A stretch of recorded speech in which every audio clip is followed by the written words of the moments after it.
With all the recent talk about the questions of Billy Donovan's future, Buzelis just made it known why he wants Billy Donovan to stay with the Chicago Bulls. We'll talk a little bit about that. And as the Bulls go into the final 8 games, they have a 76% chance at staying at pick either 9 or 10. We're talking about the realistic draft options for them there.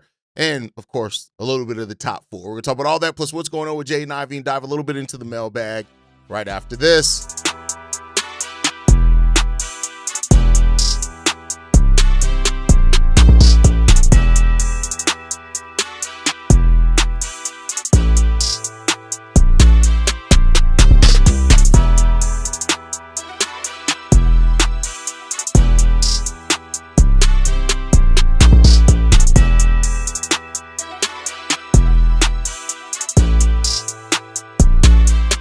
What's going on, my Bulls fans? Welcome to another episode of Chicago Bulls Central, your number one spot for everything Chicago Bulls related. I'm the host there, Haize. But more importantly, you guys can follow the channel at Bulls Central Pod on every social media platform we happen to be on. With that said, let's go ahead and get into this content today, y'all. And one of the biggest topics around the Chicago Bulls nationally right now is what's going on with Billy Donovan, both nationally and I'll say locally as well, right? Like there's just a lot of questions on what's going to happen with Billy Donovan. And for what it's worth, Billy Donovan has left the door open with his responses. He has not responded in the same way when the Kentucky job, and he very quickly after that said, no, I'm staying in Chicago. I'm going to be in Chicago, and that's just what it is, right?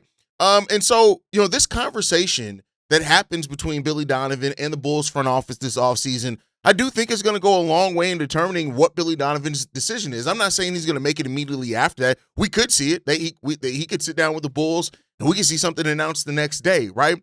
But Billy is going to want to sit down with AK and really go over both what he wants, right, and what AK feels like he can do. And that's really what this comes down to. When people ask, like, why the pivot now, all that type of stuff from the Bulls, the draft being as deep as it is, the Bulls' free agent capital being is what it is, the options that they have ahead of them being is what it is. The Bulls have tons of options right now, and they have the flexibility of this offseason. So, Billy Donovan wanting to go to the front office and basically wants assurances of, and this is part of me, right, speculating is that if Billy Donovan is wanting to go to the front office and have these things that are based off speculation or what assurances that, the team is going to make every valiant effort to really get this team to be a playoff caliber team this season, I mean, he has that right? Regardless of how you look at Billy Donovan. You guys know I'm not a Billy Donovan apologist like it seems like some Bulls fans have turned into recently, right? I'm not that. I'm just in the sense where, listen, everything isn't on Billy Donovan, but also some of y'all that try to act like nothing's on Billy Donovan, they're also false. You can just tell when people just want to be against whatever is going on with the team, right? But for what it's worth, one of the players that is part of the future here, and is a part that the team's building with is Buzelis. And Buzelis had a glaring statement in regards to Billy Donovan and why he wants Billy to stay, saying this: he's been everything, man. He's been a role model to me. He's someone I look up to as a person, as a human being. He's a guy that's been a cornerstone for me. He's pushed me to my limits, and he's going to keep pushing me until I can't be pushed anymore. I can't thank somebody like that enough. He tells you the truth every time. It's hard to do that, especially in this league, to have someone in your corner that is going to tell you everything you need to hear. That's Billy Donovan, and that's a strong take from Billy Donovan. The thing here, even if, no matter how you feel about Billy, most the players have loved Billy Donovan. The only player that really has seemed like that's had a personal issue with Billy Donovan is Zach LaVine. But, with that said, even taking that away, like I know Io's recent comments on the mid-range and it being prohibited and stuff like that, which, shined another light on this team for sure. You can't ignore that either.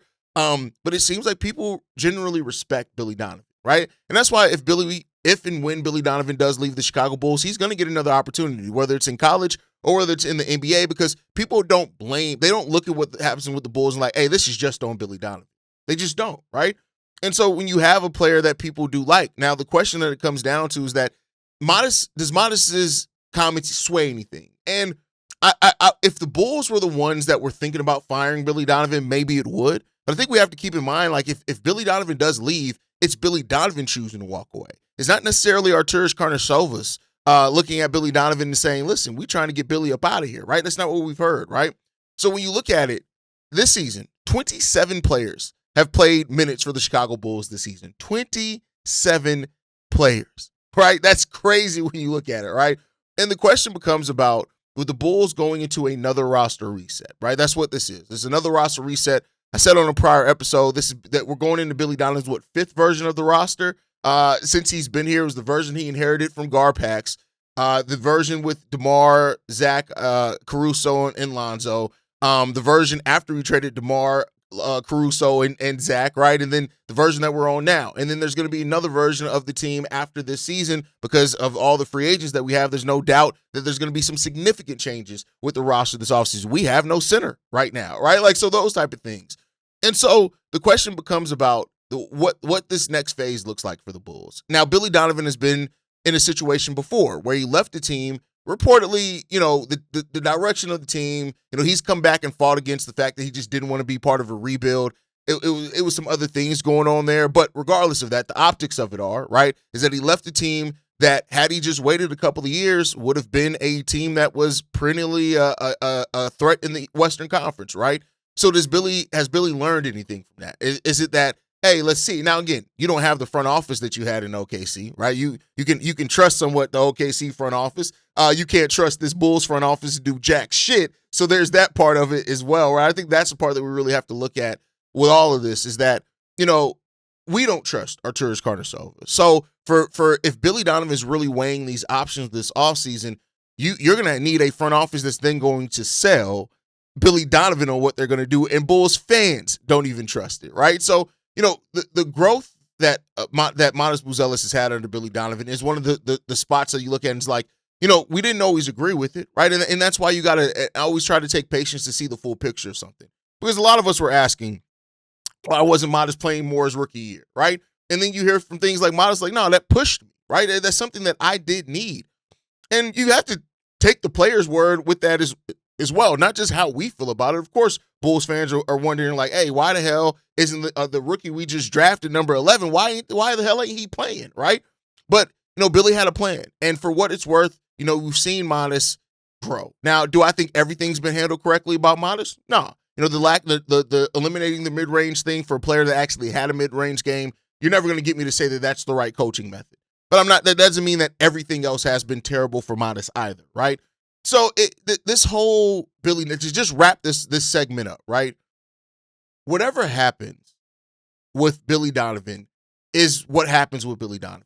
It's out of our control, for one, and it's not even in the front office's control. This isn't a situation via what we know so far. Right now, maybe something comes out after that meeting, but, there's nothing that we know so far that this is AK trying to force Billy Donovan out. This is anything like that.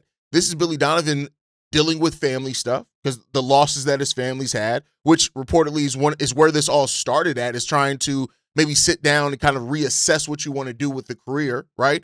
And then it's another opportunity that opened up with UNC. And so it's a perfect storm of events that could lead Billy Donovan to looking at the Bulls situation and walking away. And if that does happen, it still then puts it on AK. Now, I know there's Bulls fans every day that say, well, I don't want AK to have another opportunity to choose another coach and to go into another roster reset. And I'm not blaming y'all for that. But like I've said many times, the people that have to have that view for that to actually matter are Jerry and Michael Reinsdorf. And until either one of those guys have that thought on not wanting to see AK do another version of the roster, he's going to be here. And he's probably going to get another 3 or 4 years with this reset. I'm just being realistic with you guys, right? Now, keep in mind, ownership isn't perfect in this either. Ownership wanted AK to keep on Jim Boylan. We wouldn't even have, think about this. There's a world in which AK, because he took over a new job, acquiesced to his ownership and say, okay, we'll leave Jim Boylan on. It is what it is. We could have very well had Jim Boylan for 2 or 3 more years than what we had Jim Boylan here. I would say even another year of keeping Jim Boylan wouldn't have been good, right? Like, so keep that in mind. That's the world that ownership almost put us in, right? So it still wouldn't have been perfect there either. But AK is probably going to get another opportunity to hire another coach and to do another roster reset. And all we can hope for is the best. And like I said on yesterday's episode in the mailbag question, no, that does not mean I'm giving blind faith to AK. But I'm also going to not act like AK hasn't made some right decisions. It's just a wait and see approach when it comes to, you're going to have to show me. If the results show, then the results show, and it is what it is. If the results show that you did some more bullshit, guess what? We're going to be on more bullshit. So that's really all I can say in regards to it, and we'll see what the future holds for Billy. But let me know what you guys think on Modest's comments on Billy Donovan. And what do you guys think if Billy Donovan were to stay, right? And the reset happens, and Billy Donovan is here coaching a top 10 pick, which is another thing a lot of people don't want to see. But if that were to happen, how much do you think that would hurt or help the Chicago Bulls going into the next phase, keeping their same head coach that's been around? Let me know what you guys think on that down below. With that said, the Bulls have 8 games left, and we are almost at the point where this season is almost over. We almost done. We are almost at the point where we are almost done, y'all. The Chicago Bulls still find themselves tied with the Milwaukee Bucks for the 9th seed right now. So the Bulls are going to end up at 9th or 10th, right? When you look at the odds, they have about almost a 77% chance of landing at 9. That 9 or 10 is basically where they're going to be. Now, we all know, depending on, they'll have chance of moving to the top 4 and all that type of stuff, depending on what they want to do. The Bulls have the 3rd easiest schedule remaining in the NBA, by the way, with the remaining 8 games. Not that matters because the Bulls are the Bulls, right? But I want to talk about the tiers of draft, right? So the first obvious tier, right? And I think I also need to set up, either the Bulls are going to, there's 3 different options for the Chicago Bulls in the draft, right? They either stay at 9 or 10, right, which is the most likely option. They can also go down to as low as to 14th, depending on the teams that could leapfrog and win the lottery. So, for example, if all the teams below the Chicago Bulls get the top 4 picks, the Bulls can drop 4 spots, depending on where. So if they finish at number 9, they can fall as low as 13th. If they finish at the 10th worst record, they can go as low as 14th if all 4 teams. Now, that's an unlikely scenario, but it's a scenario nonetheless. Or they go into the top 4. There is no chance for the Chicago Bulls to get pick number 7. That some of you guys that have trauma point out, we're just going to end up with number 7. That's not how it works, because number 7 isn't in the lottery. But it's clear, if the Bulls go into the top 4, depending on where unless they get number 1 overall pick and they have their pick of all 4 of these guys, the players that are going in the top 4 very commonly mocked are A.J. DeBonsa, Darren Peterson, Cam Boozer, Caleb Wilson. That's it. Now, the guy that I like the least out of those is Cam Boozer. That's just my personal thing. And, it's worried about how he's going to deal with NBA size. We've seen him get his shots blocked by smaller players quite consistently in NCAA. He also sometimes can get to the rim and get stuck under the rim because he can't, even despite him being 250 pounds, he's not strong enough to get that done. But that's just my personal thing. But if the Bulls get Cam Boozer, I still think Cam Boozer could turn into a really, really good NBA player. I'll say that. But I don't know if we're going to talk about franchise-altering star when it's all said and done with Cam Boozer. But the other 3 guys I all love. You guys know I love Caleb Wilson because sometimes you just need a head case on your team. A.J. DeBonsa is my guy. If you get the number 1 overall pick, you take A.J. DeBonsa.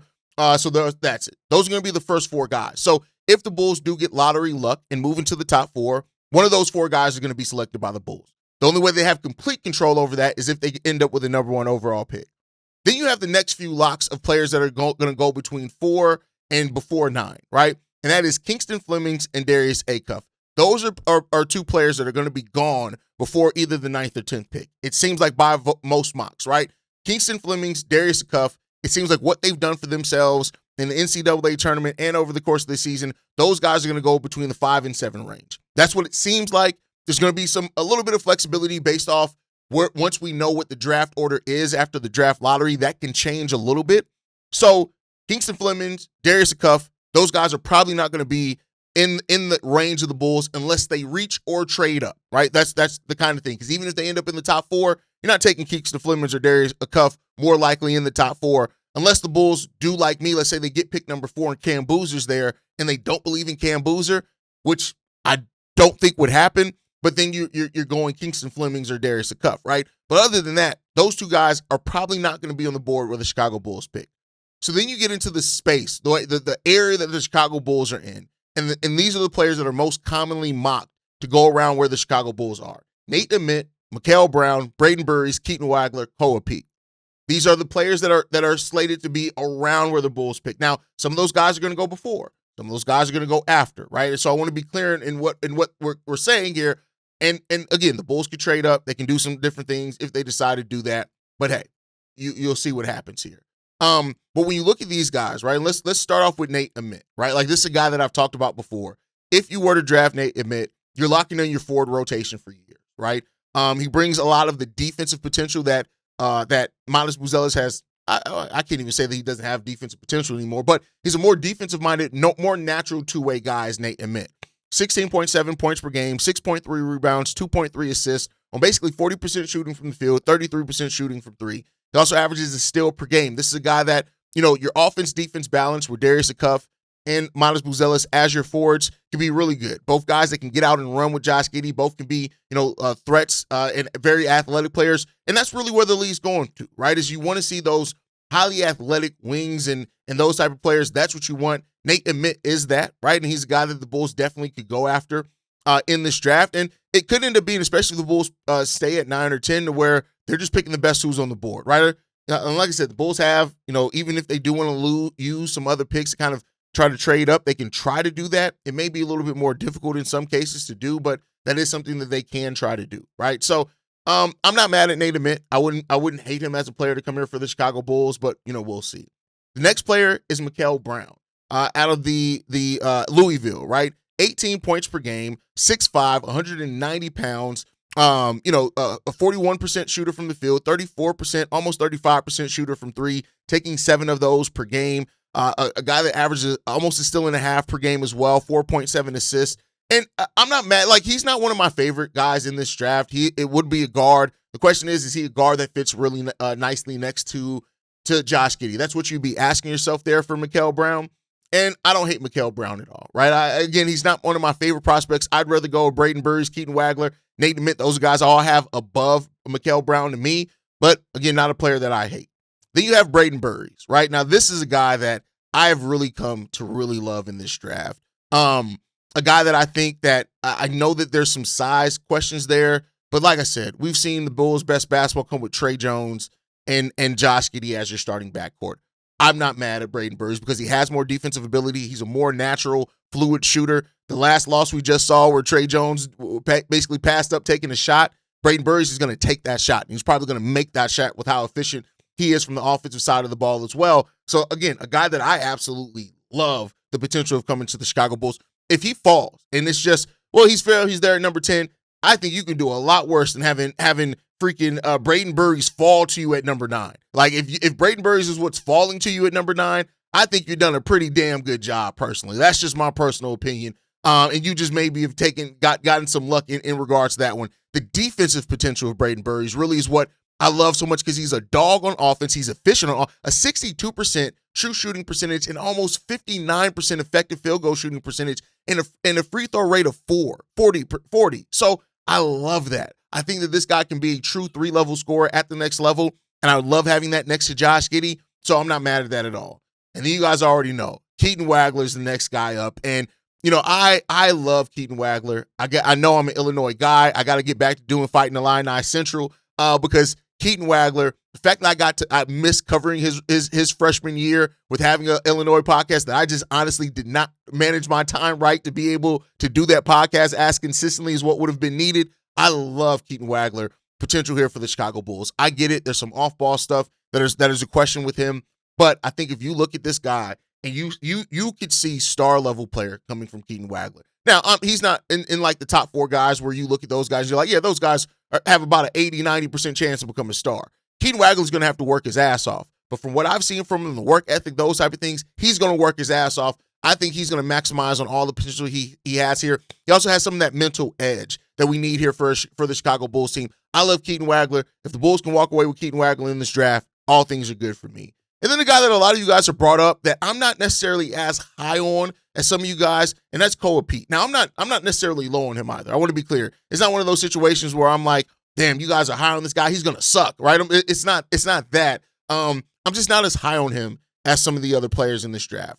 6'8", though, legit size, 235 pounds. He's averaging 14 points per game, 5.5 rebounds, 2.7 assists, 53% shooting from the field, but only 31% shooting from the three-point line.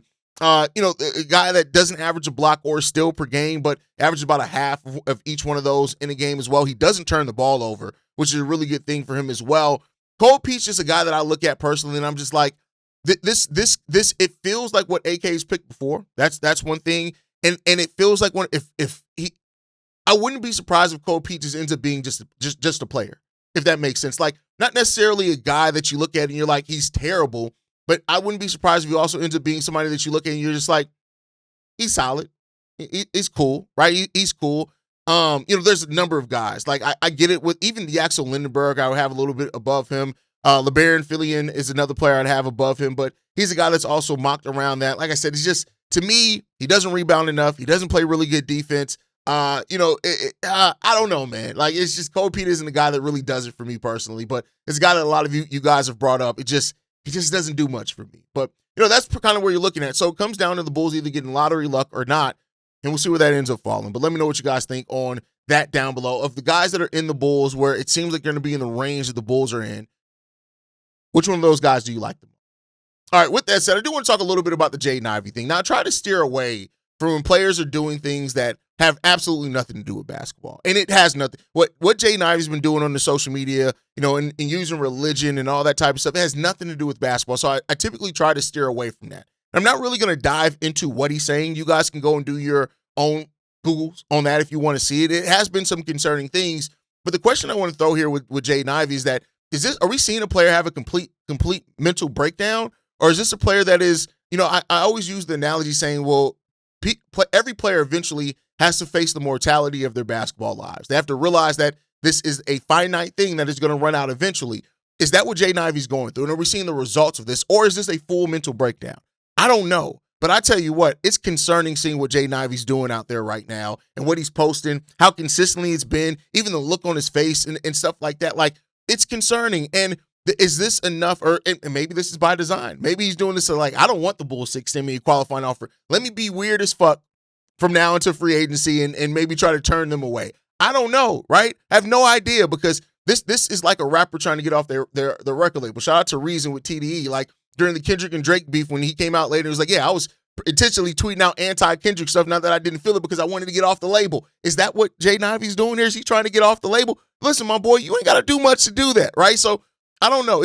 But it is concerning. And seeing a young man that is saying and doing these things is hugely concerning. And hopefully whatever help he needs, he gets. But I'm going to tell you like this. I saw it. I've watched everything. I've seen the posts and everything like that. And it is very, very concerning. And I'll just leave it at that. But I'll leave it over to you guys and tell me how you feel down below. With that said, we got one voicemail left over from the weekend. Overflow is what I like to call it. This one's from Big Rob. Let's go ahead and play that now. Hey, Haize. This is Big Rob from the West Side. Many blessings to you and your family, my brother. It's been a while, but been listening to the show, been watching these games, and I have two things I just want to ask you, and I hope it makes sense of what I'm going to say. First thing is, when I look at the roster, obviously a majority are going to be gone. Obviously, we see some players that we really like, but I wanted to know from you, when you see a lot of these players that are now finally getting opportunities to play or play longer minutes, do you see that more as an audition for other teams, for the players, knowing that there's a possibility they're not coming back? And also, when you look at the roster, can you really see them even getting a chance to even keep their pick? Because I remember that San Antonio can still get the pick because it's top 8 protected, and I don't think we're going to get that. So that's number one. Number two, I don't think anybody hates Billy Donovan. I don't hate Billy Donovan. I think there's things that I don't like about him when it comes to the coaching and his X's and O's, but I will never deny him as an excellent coach in college. And obviously, we all have the assumption that he's going to leave to either go to the North Carolina position. But I wanted to ask you, if he does leave, do you hire within, like a Wes Unseld Jr.? Do you go outside the box with like a Taylor Jenkins or a Mike Malone? If you had to pick the coaching that's available, whether that's in-house or outside the house, who is your go-to person that you would say, I need him to coach my team? And let me know what you think. Glad everything's going well with you and the fam. Hopefully this season will be over so we can actually look forward to the summer. God bless you. Be easy. Peace. I think it's a bit of both, right? I think every player that's a free agent, in a way, is auditioning for teams that could be interested in them in free agency. I also think that they could be auditioning and showing, hey, listen, this is what I can do by playing off Josh Giddey and Modest, and this is maybe why you want to keep me around. I think those things could be there, right? You also mentioned the Spurs. I want to make sure I make you aware that the Spurs have no more protections on the Bulls picks. After last year's trade with Zach LaVine, we got ownership of all our first-round picks in the future. So our pick isn't top anything protected. It's our pick no matter where it falls. So those protections have been removed from that pick. But to answer your last question, if the Bulls move on from Billy Donovan, do I see them promoting from within? I don't think we have a within candidate to promote from. I think Wes Unseld and Dan Craig are both guys that have seen, no, they're better off as assistants, right? And I know people are like, well, they're just going to promote Billy Donovan III. It's like we've never hired a coach from being a head coach in the G League, right, to being a head coach. That's not something that's actually true. That's just one of those Bulls fan brain things. My favorite guy is Chris Quinn, the lead assistant with the Miami Heat. Some people have brought up Sam Cassell. I don't think would be a bad one. John Shire's been, rumored quite a bit as well for the Chicago Bulls. But my guys is Chris Quinn. I think Chris Quinn is going to be a really damn good head coach in this league, and he's the guy that I would love to see the Chicago Bulls go out there and get. But then you also have like former head coaches like Taylor Jenkins and Mike Malone and Coach Bud that people have brought up. I'm not really big on Coach Bud or Mike Malone for that matter. I wouldn't be mad if they bring in Mike Malone. I'm definitely low on Coach Bud. I wouldn't hate Taylor Jenkins either, but I think that's kind of what the pool that you're looking at, unless the Bulls go completely outside the box and hire somebody that nobody's expecting, which I guess could happen. We'll see, right? But that's going to do it for today's episode, y'all. Man, I appreciate you guys so much. I want to throw this to you guys in the comment section down below. Are you keeping Billy Donovan if it was up to you? If Billy Donovan came and was like, listen, I'll stay here if you want me to stay. Do you want Billy Donovan to stay? Who would you hire as the next head coach? If not, right? We'll take a look at that. And then who of the players that are going to be, that are projected to be around the Bulls area of drafting, which one is your favorite guys? Make sure you guys like the video, subscribe to the channel as well. You can follow us at Bulls Central Pod on every social media platform. You can also send us any feedback, questions, comments, concerns. bullscentralpod@gmail.com. And lastly, if you want to leave a text message and our voicemail for the mailbag, the number to do so, 773-270-2799. We're the #1 spot for everything Chicago Bulls related, but that is thanks to you, lovely and beautiful people. And like I like to end every episode on, go Bulls. Love you guys. See you right if you can, y'all. Peace. This has been a presentation of the Break Media.